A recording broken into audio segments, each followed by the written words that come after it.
یہ بات ضرور ہے کہ ایک باپ کے لیے جواں سال اولاد کا انتقال، اس کی آنکھوں کے سامنے اس کا چلے جانا، یہ ایک بہت بڑا دکھ ہے۔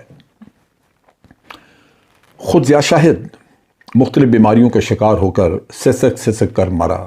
ضیاء شاہد جو اپنے غرور کی وجہ سے ہمیشہ سر اٹھا کر بات کرتا تھا، زندگی کے آخری 10 سال اس نے کبڑے ہو کر گزارے کہ کمر کے مورے کینسر کی وجہ سے جواب دے گئے تھے۔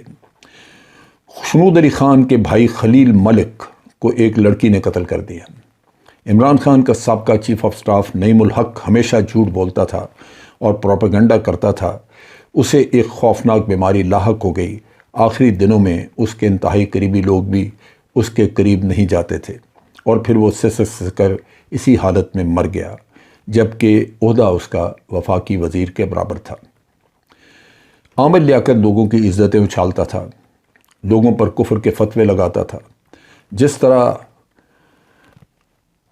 طرح وہ مرا، اللہ سے ہمیشہ ڈرنا چاہیے۔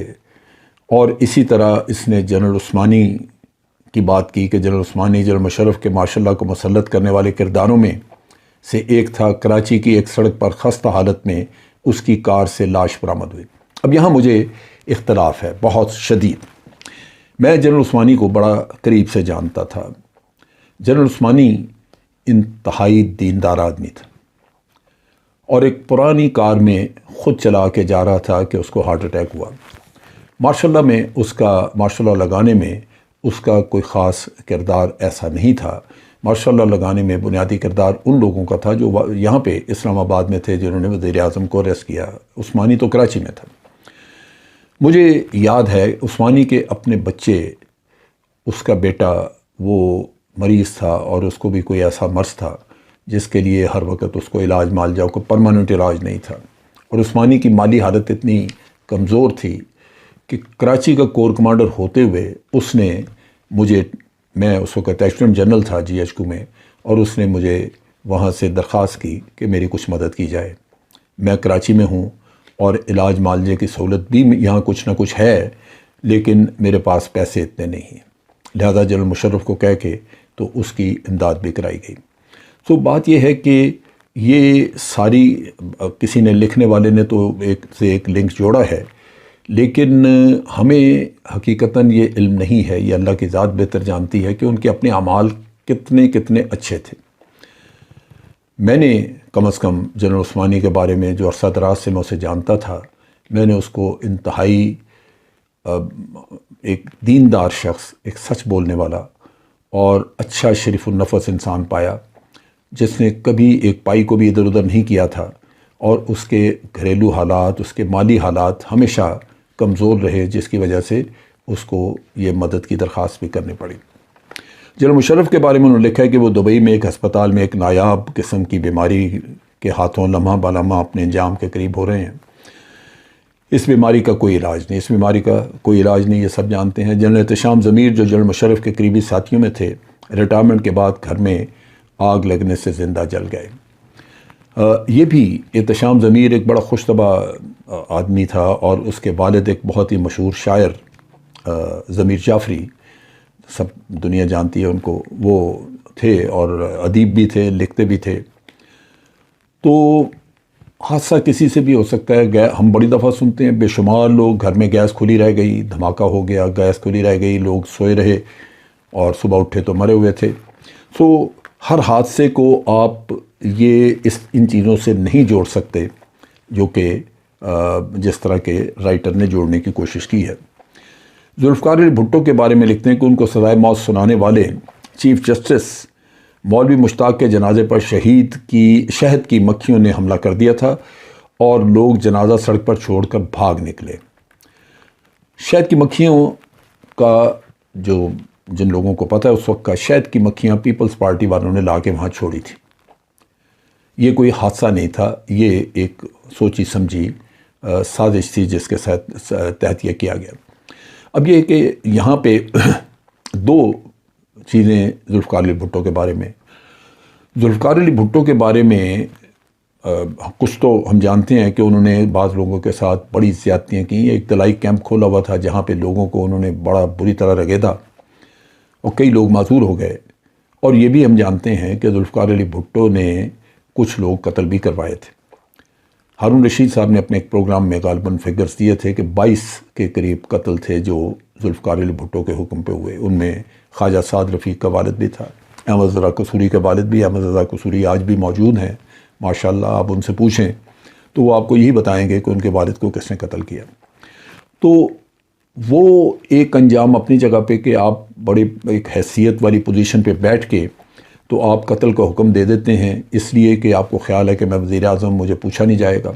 تو یہ قدرت کا نظام ضرور ہے کہ آپ کو پوچھا جائے گا۔ ذوالفقار علی بھٹو کے لیے یہ ہو سکتا ہے کہ قدرت نے کچھ ایسا نتیجہ اس کے لیے رکھا ہو۔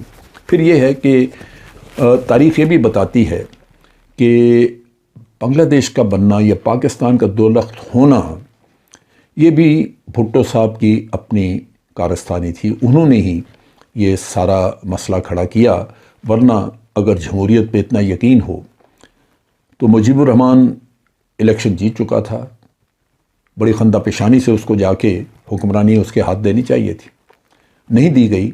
اس میں یحییٰ خان بھی قصوروار تھا اور بھٹو تو in any case political figure تھے، وہ سارے مذاکرات وہی کر رہے تھے۔ سو اس وجہ سے یہ تحریر میں اس لیے بھی اس کو میں چاہتا ہوں کہ اس میں بعض جگہوں پہ جہاں میرا اختلاف ہے میں وضاحتیں ساتھ دوں۔ بہت سارے لوگوں نے یہ تحریر پڑھی ہوگی اور اگر وہ وضاحتیں سنیں تو بالکل کمنٹس میں، وہ ویڈیو کے کمنٹس میں لکھ سکتے ہیں کہ وہ کس حد تک میرے ساتھ متفق ہیں۔ جنرل ضیاء الحق آسمانوں میں زندہ جل گیا، آج فیصل مسجد میں اس کی قبر، اس شعر کی عملی تفسیر ہے، دیکھو مجھے جو دیدہ عبرت نگاہ ہو۔ اچھا، اب یہ ہے کہ جنرل ضیاء الحق کے یہاں پہ اچھے کام بھی بڑے ہیں۔ اللہ تعالیٰ بہتر جانتا ہے کہ اس کو رب العالمین نے اچانک اٹھا لیا اس دنیا میں رسوائی سے بچانے کے لیے، اس کے اچھے کاموں کی وجہ سے، ورنہ تو جو پولیٹیکل لیڈرز بعد میں حکومت میں آتے بڑا ممکن تھا کہ وہ اس کو ذلیل و خوار کرتے۔ آپ کو یاد ہوگا کہ نواز شریف کو تو اسی نے پالا اور لے کے آیا، نواز شریف اس کے ہاتھوں سے بنا۔ اس نے یہاں تک کہا تھا نواز شریف کو کہ میں دعا کرتا ہوں کہ میری عمر اس نوجوان کو لگ جائے۔ اب آج وہی نواز شریف ہے اور ضیاء الحق کا بیٹا اعجاز الحق یہی ہے کوئی ایسی ان کی آپس میں بات چیت جس سے یہ کہا جائے کہ وہ احسان فراموش نہیں ہے؟ سو یہ چیزیں آپ کے لیے دکھ کا باعث بن سکتی ہیں۔ ضیاء الحق یہ دکھ سہنے اور یہ چیزیں دیکھنے کے لیے زندہ نہ رہے۔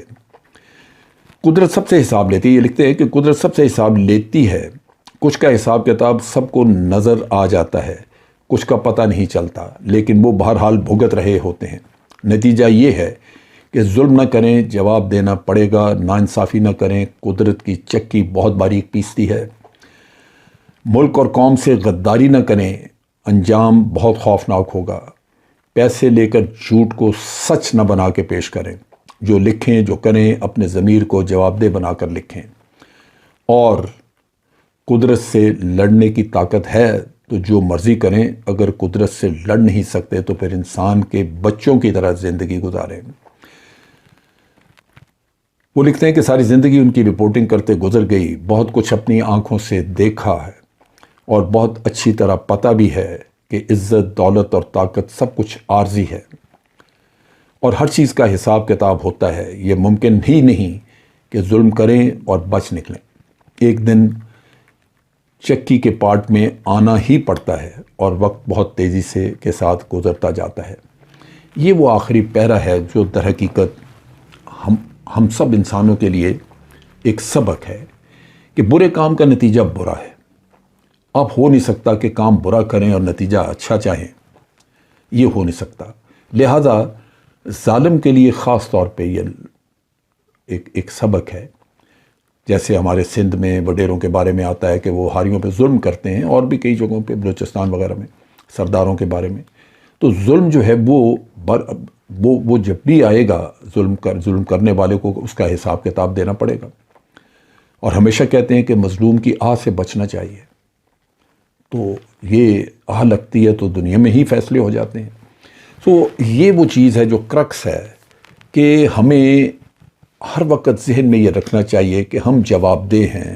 ہم قطعاً ایسا نہیں ہے کہ ہم جو جی چاہے دنیا میں کر لیں اور ہم نے کبھی جواب نہیں اس کا دینا ہوگا، نہیں۔